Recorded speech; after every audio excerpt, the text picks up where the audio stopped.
Hi, I'm Erik Voss, and the new movie Baby Driver is one of the most thrilling, entertaining films I've ever seen. Director Edgar Wright, who also made Shaun of the Dead and Scott Pilgrim vs. the World, is one of my favorite filmmakers. His whole visual style and the way he has been increasingly setting his films to music with choreographed action scenes that play out like music videos. Now with Baby Driver, Wright takes this method to a whole new level, writing the full 35-song soundtrack into the script and letting each song dictate the narrative of the scene that it's in. Now, this is the opposite of how music normally works in films. Traditionally, scenes are written and shot and edited, and then a composer composes the score to the scene. He said he was actually warned by director Quentin Tarantino not to write the exact songs into the script before shooting, because often it's hard for the studio to secure the rights to use these songs. But Wright did it anyway, and he blasted this music over speakers on set and had actors and crew people listen to synchronized iPods. And the end result is that it all plays out like an action musical, like Stomp, but with cars. Honestly, it feels a lot more like after you see a Fast and Furious movie and you're driving home and some great song comes over the radio, and then suddenly you're in a movie, ba-da-da-da-da-da-da. Then you're getting pulled over and you start crying because cops intimidate you. So let's look at the most interesting examples of how Edgar Wright uses specific music to construct a scene in Baby Driver. And spoiler warning, if you haven't seen the movie yet, seriously, go watch it. Okay, let's start with the opening images of the film. The music in this opening heist scene is Bellbottoms by John Spencer Blues Explosion. Bellbottoms. Edgar Wright actually said this song is what inspired the whole film. Back in the 90s when he was 21 and broke, he listened to Bellbottoms and noticed how it starts out with this steady blues riff, and then 2 minutes in, it explodes into this frantic garage rock jam. He said how this shift in the music made him visualize an entire car chase film scene. And then years later in 2011, after Wright made a few movies that were successful, he directed a music video for Mint Royale called Blue Song.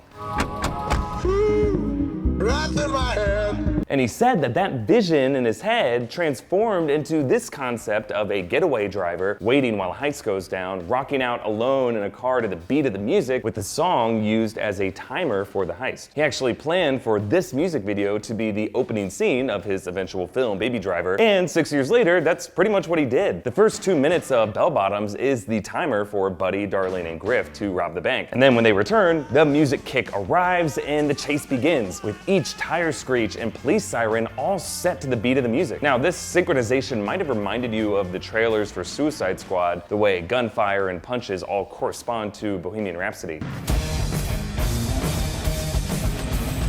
However, Wright actually said that this is even more of a challenge than Suicide Squad trailers were, because instead of an editor just matching up shots to music in an editing bay after the fact, he did this process on the set, in the direction of the actors and the stunt drivers. And yeah, this is way harder, but Wright did say it also saved money, because storyboarding each sequence to sections of a song forced him to think more mathematically, because then there's zero fat when you're shooting it. Like, the song won't get any longer, so the stunts have to be exact and stay within budget. Okay, now let's move on to the sequence that comes immediately after, a 3-minute tracking shot following Baby on his morning walk to get coffee, set to the music of Harlem Shuffle by Bob and Earl.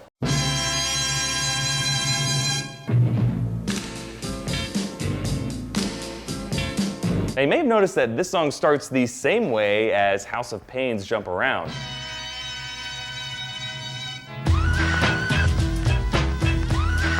And that's because House of Pain actually sampled this exact riff from Harlem Shuffle. And Wright said that he intentionally wanted to catch us off guard like this, and he does this throughout the film, using more obscure covers of songs, while in other cases switching back to the lesser-known original version. Wright also got British DJ Mark Nicholson, also known as O.C. Miso, to compose a new mix of Harlem Shuffle to blend in audio from people on the street, footsteps, people talking, dogs barking, an ATM beeping as a woman punches in her pin, even the actor, Ansel Elgort, saying yeah, yeah, yeah to the beat of the music. I really have to watch this movie again because even the words and the signs and the graffiti on the walls sync up to words that you hear in the song at that moment. The point of all this is to put us firmly inside Baby's head. A car accident that he suffered as a kid left him with a constant ringing sound, so he's constantly listening to music to drown it out. So when we go inside his head, we see that the world around him is alive with music. It's as if he's composing all of these sounds into his own personal life soundtrack, which is something he literally does later in this movie. Now, of course, this scene was carefully choreographed ahead of time. Wright brought in the choreographer Ryan Heffington, and he said he walked through the sequence with an iPhone camera over and over again to get it precise. The end result is this amazing sequence that looks like it could be from a musical like La La Land. Okay, let's move on to the next big action sequence, the second heist in the truck. And the music here is Neat Neat Neat by The Damned.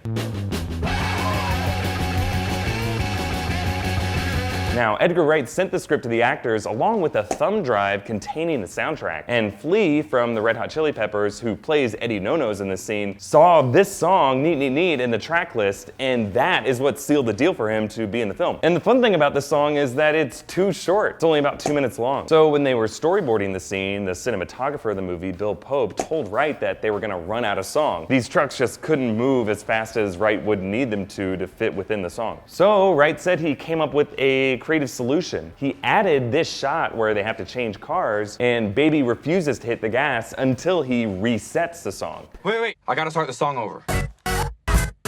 Okay, go.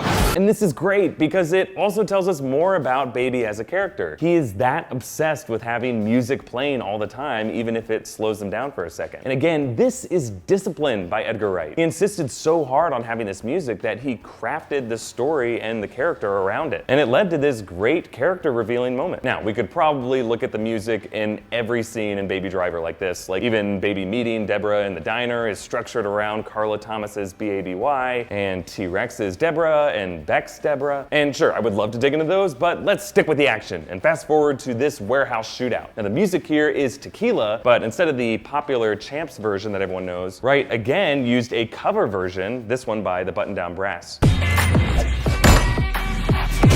Tequila. Now, the middle of this song features a dueling drum solo, and when Wright first heard that, he said that it would be amazing to do a gunfight scene to that. And because there was so much gunfire in the scene, it drowned out all the music playing from the speakers on set or in the earbuds, so the choreographer and stunt guy had to teach each actor the rhythm of the shots. And then as they repeatedly shot the scene, they had to keep counting them in, like 5, 6, 7, 8, bang, bang, ba-bang. And Wright said that on one take, when he was checking in with Jamie Foxx to make sure he had the gunfire rhythm down, Fox was walking him through it saying, this guy goes ba ba ba, and I go ba ba. And then he jokingly mimed taking a drag on a cigarette. And Wright loved that invisible cigarette so much that he had Fox do it for the movie. So yeah, this is another example of this meticulous choreography to the music, leading to a really fun, memorable image that Wright probably wouldn't have had in the film otherwise. Okay, let's take a look at one last great example of Wright's use of music and Baby Driver later in the movie, the foot chase. And the music here is Focus by Hocus Pocus. God, I love saying that.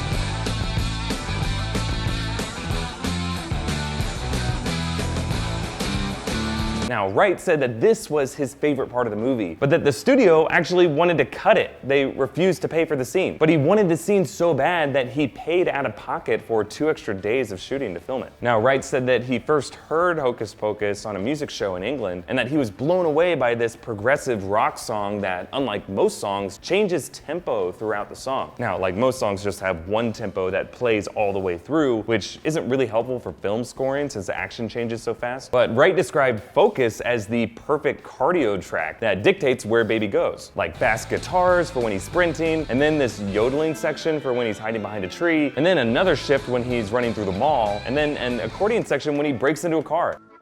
Now, these were just the big examples of creative music editing that stood out to me, but what was your favorite musical moment in Baby Driver? Also, are there any other movies or TV shows that you think would have benefited from this approach of letting music dictate the story? Really, there is so much going on in Baby Driver, and I would love to do a full breakdown of all the missable stuff that I caught, but really just more people need to go see this movie. And you can help get the word out by sharing this video, liking it, and tweeting with links to this video and your favorite thing about Baby Driver. Driver. You can hit me up on Twitter directly at EA Voss, or follow New Rockstars on Twitter at New Rockstars. And of course, subscribe to this channel for all of our videos about film analysis and music and cinema. We've done this kind of stuff for the Wonder Woman theme song, Game of Thrones, and the soundtrack for Guardians of the Galaxy, so look around. I think you'll like a lot of the stuff here. And if you really want to be part of this channel and help us decide what kind of videos to make, you can contribute to us on Patreon. Thank you so much to all of our current donors, especially Chris Kell. All the best to you and your baby driver on the way. Congrats, buddy. Okay, thanks for watching, and Edgar Wright, if you're watching this, I have a script that I would love for you to look at.